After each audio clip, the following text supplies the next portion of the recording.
YCP హయాంలో కాకాని చేసిన పాపాలని బయటకు తీస్తామన్నారు సర్వేపల్లి ఎమ్మెల్యే సోమిరెడ్డి చంద్రమోహన్ రెడ్డి. సర్వేపల్లి వ్యవసాయ మార్కెటింగ్ కమిటీ చైర్మన్, డైరెక్టర్ల ప్రమాణ స్వీకారంలో పాల్గొన్న ఆయన కాకానిపై తీవ్ర విమర్శలు చేశారు. పోలీసులు అరెస్ట్ చేస్తారన్న భయంతో కాకాని రాష్ట్రం వదిలి పారిపోయారని ఆరోపించారు. ఆయన ఎంతలా తప్పించుకుని తిరిగినా జైలుకు వెళ్లక తప్పదన్నారు.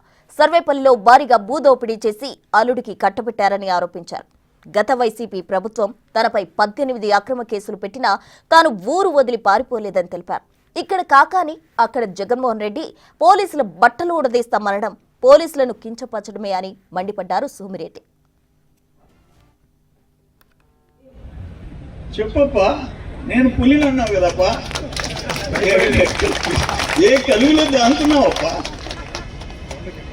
అప్పుడు సరే సుప్రీంకోర్టుపై బెయిల్ తెచ్చుకున్నావు, ఇప్పుడు మొన్న తొడదెట్టావు. నేను ఎక్కడికి పారిపోయేవాడిని కాదన్నావు, ఎక్కడికి పోయినావు చెప్పు. నీ స్నేహితులు ఎంతమంది బాధపడిపోతున్నారు నువ్వు లేకపోయేటప్పటికి. వాళ్ళు నువ్వు రా. ఒకవేళ నువ్వు జైలుకి పోతే అక్కడ వల్లభనేని వంశీ ఉన్నాడు, ఇక్కడ ఒక 3-4 నీ తోటి ముద్దాయిలు జైలుకి పోయి ఉన్నారు, వాళ్ళు బెట్టిప్పిస్తాం. అంటే 6 ఎకరాల కాలనీ కోసం 16 ఎకరాల పక్కన మాది 4 ఎకరాలు, ఓకే నీకు కూడా నష్టపరిహారిస్తాం. ఆ గిరిజనులు చేతులు కట్టుకొని అయ్యా ఆయన దగ్గర ఉందయ్యా, ఎవరైనా ఎమ్మెల్యే, ఏ ఎమ్మెల్యే ఆయన కాకాని, ఆయన దగ్గరికి ఎందుకు పోయింది అయ్యా మట్టి తోలుతానని చెప్పి ఫెన్సింగ్ వేసి కలిపేసుకొని మీ కలుపుకుంటారా అంటున్నాడు ఆయన.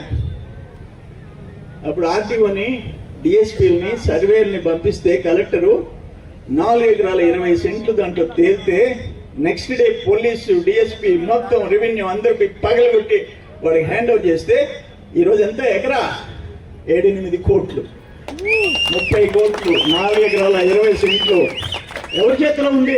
7 మంది దళితుల చేతులు.